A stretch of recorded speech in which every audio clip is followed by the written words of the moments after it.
आज work from home करते करते रात के 11 बज गए थे। मैं कुछ ही घंटों पहले सोया था। तभी किसी ने अचानक मेरे कमरे की खिड़की खटखटाई।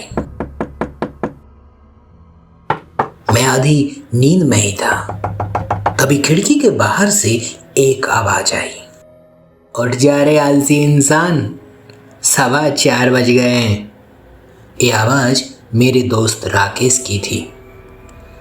दरअसल हम लोग सुबह सुबह मॉर्निंग वॉक पर जाया करते थे। यह मॉर्निंग वॉक पर जाने का सिलसिला आज के 6 महीने पहले शुरू हुआ था, जब लॉकडाउन था। आज रात 12 बजे से संपूर्ण देश में संपूर्ण लॉकडाउन होने जा रहा है। लॉकडाउन का समय था। सभी लोग शहर छोड़कर अपने अपने गांव की तरफ भाग रहे थे। ऐसे में मैं भी मुंबई से पटना आ गया। मेरा गांव पटना से 30 किलोमीटर दूर था। मैं दिन भर वर्क फ्रॉम होम किया करता और ऑफिस के बाद दोस्तों के साथ मस्ती। फिर एक दिन हम चारों दोस्तों ने सुबह सुबह टहलने की योजना बनाई। सुबह के ठीक 4 बजे राकेश मेरे कमरे की खिड़की खटखटा दिया करता था। खिड़की की खटखटाहट से मेरी नींद खुल जाया करती थी और हम लोग पराए की तरफ घूमने निकल जाया करते। दरअसल पराए एक स्थान है जो हमारे गांव से 5 किलोमीटर दूर है। हम लोग घूमने वहीं जाया करते थे। लौटते समय हम लोग चाचा की दुकान पर चाय पीते हुए घर वापस आते थे और यह हमारा डेली का रूटीन बन गया था। सब कुछ बढ़िया चल रहा था। पर एक दिन अचानक रात को मेरी खिड़की से आवाज आई। यह आवाज सुनते ही मैं रजाई में दुबक के सो गया, क्योंकि आज मेरा दिल और मेरे गांव की सर्दी दोनों ही मुझे नींद से उठने नहीं दे रही थी। बिस्तर पर पड़े पड़े 15 मिनट हो चुके थे। मेरी नींद मेरी आंखों से उड़ चुकी थी। इसलिए मैंने सोचा, चलो यार, आलस करना अब ठीक नहीं, उठ ही जाता हूं। ऐसा सोचते सोचते मैं दबे पैर परिवार के बाकी सदस्यों को सोया छोड़कर अपने घर के मेन दरवाजे की तरफ बढ़ा। मैंने जैसे ही दरवाजा खोला, बाहर की सर्द हवाओं ने और काले घने अंधेरों ने मुझे अपनी आगोश में ले लिया। मैंने दौड़ना स्टार्ट किया। दौड़ते दौड़ते मैं गांव से 1 किलोमीटर दूर आगे निकल आया। राकेश और मेरे बाकी दोस्त दूर दूर तक मुझे कहीं दिखाई नहीं दे रहे थे। यह देखकर मैंने अपनी दौड़ने की स्पीड और बढ़ा दी, क्योंकि मुझे विश्वास था कि अगले 1 किलोमीटर में मैं अपने दोस्तों का साथ पा लूंगा। दौड़ते दौड़ते मैं गांव से 2 किलोमीटर आगे निकल गया। बाहर सन्नाटा कुछ ऐसा पसरा था कि कीड़े मकोड़ों के सिवा कुछ सुनाई नहीं दे रहा था।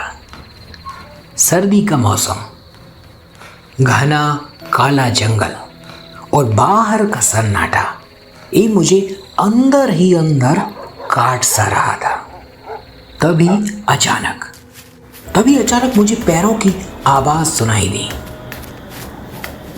मैं समझ गया था कि ये मेरे दोस्त ही हैं, जो मुश्किल से 500 मीटर की दूरी पर होंगे। अमावस्या की रात होने के कारण आज अंधेरा कुछ ज़्यादा ही था, जिसके चलते मुझे सामने कोई भी दिखाई नहीं दे रहा था। इसलिए मैंने आवाज़ दी, अबे रुक जाओ कमीनों, मैं आ रहा हूँ। तभी हवा का एक झोंका आया और मेरे कान में कुछ फुसफुसा सा गया।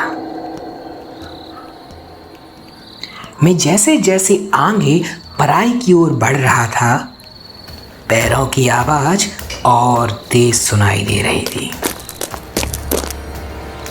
लेकिन इतना सब होने के बावजूद भी मुझे मेरे दोस्त दूर दूर तक दिखाई नहीं दे रहे थे। दौड़ते दौड़ते मैं अपने गांव से 3 किलोमीटर आगे निकल चुका था और अब तो पैरों की आवाज भी मुझे सुनाई नहीं दे रही थी। चारों ओर सिर्फ सन्नाटा ही सन्नाटा था। तभी मैंने जोर से एक बार फिर आवाज दी, अरे कहाँ हो यार, कहाँ मर गए सबके सब।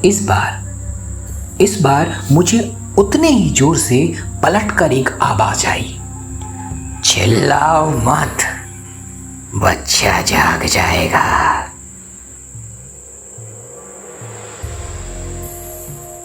ये आवाज झाड़ियों के पीछे से आ रही थी।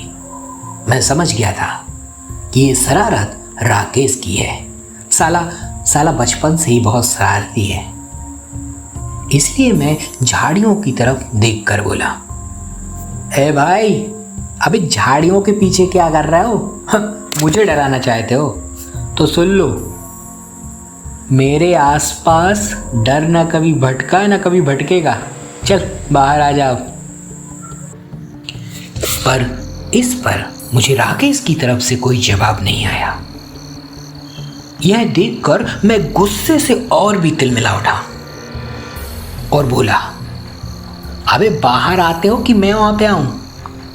यह सुनकर फिर मुझे झाड़ियों के पीछे से एक बार फिर आवाज आई, चिल्लाओ मत, बच्चा जाग जाएगा। अब मेरा सब्र का बांध टूट चुका था। मैंने सोचा कि राकेश का कान पकड़कर मैं ही झाड़ियों के पीछे से अभी 2 मिनट में निकाल के लाता हूं। यह सोचकर मैं झाड़ी की तरफ बढ़ा।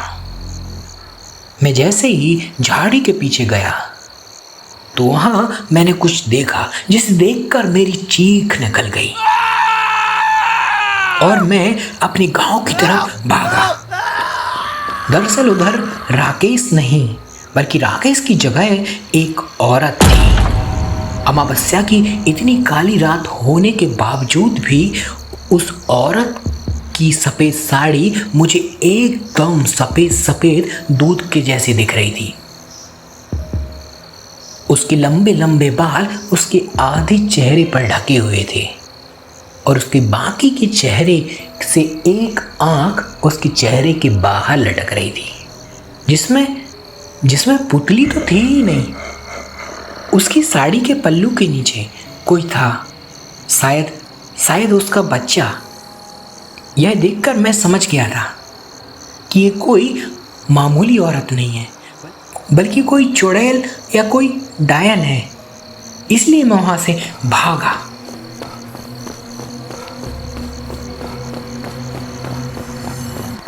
मैं काफी थक चुका था पर फिर भी मैं भागता ही जा रहा था और मुझे बार बार एक ही आवाज सुनाई देती, चिल्लाओ मत, बच्चा जाग जाएगा। मैं उस आवाज से पीछा छुड़ाने के लिए लगातार भाग रहा था और तकरीबन 3 किलोमीटर भागने के बाद मैं उस दुकान पर रुका जहां हम लोग लौटते वक्त हर रोज चाय पिया करते थे।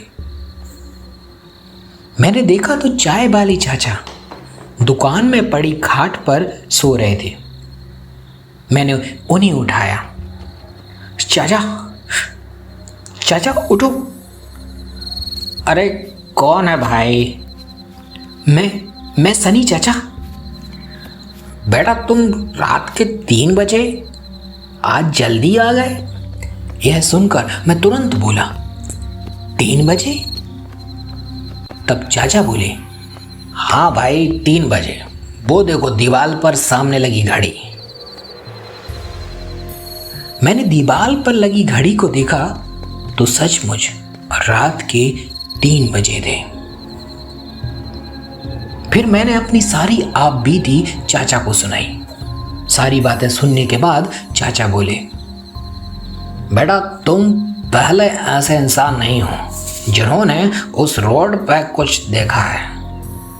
दरअसल तुम लोग जहां दौड़ते दौड़ते जाते हो, जिसे सब लोग पराये कहते हैं, असल में पराये पड़ाव का बिगड़ा ही रूप है।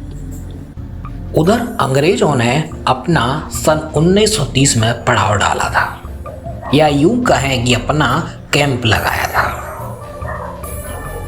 कुछ महीनों के लिए। जब तक अंग्रेज वहां पर रहे तो गांव की महिलाओं के साथ उन्होंने बहुत ही ज़्यादा ज्यादती की और गरीब लोगों को बहुत सताया। अंग्रेजों की इस घिनौनी करतूत से बचने के लिए एक महिला ने अपने बच्चे के साथ कुएं में कूदकर जान दे दी। तभी से बेटा उसी की आत्मा रात में उस रोड पर भटकती है। और हाँ, उस आत्मा को तो कई लोगों ने वहां पर देखा है, पर आज तक उस आत्मा ने किसी को भी नुकसान नहीं पहुंचाया। तुमने इतनी रात को वहां पर जाकर जोर जोर से आवाज लगाई थी और शायद इसीलिए उस आत्मा ने तुमसे कहा, चिल्लाओ मत, बच्चा जग जाएगा। अगर आपको आज की भूतिया कहानी पसंद आई हो और आप इसी तरह मुझसे यानी कि नीतीश भारद्वाज से इसी तरह की रहस्यमयी कहानियाँ और भी सुनना चाहते हैं तो हमारे चैनल को ज़रूर सब्सक्राइब कीजिए और साथ ही बेल आइकन का बटन भी दबाइए। मैं फिर मिलूँगा एक नई कहानी, एक नए किस्से के साथ बहुत जल्द।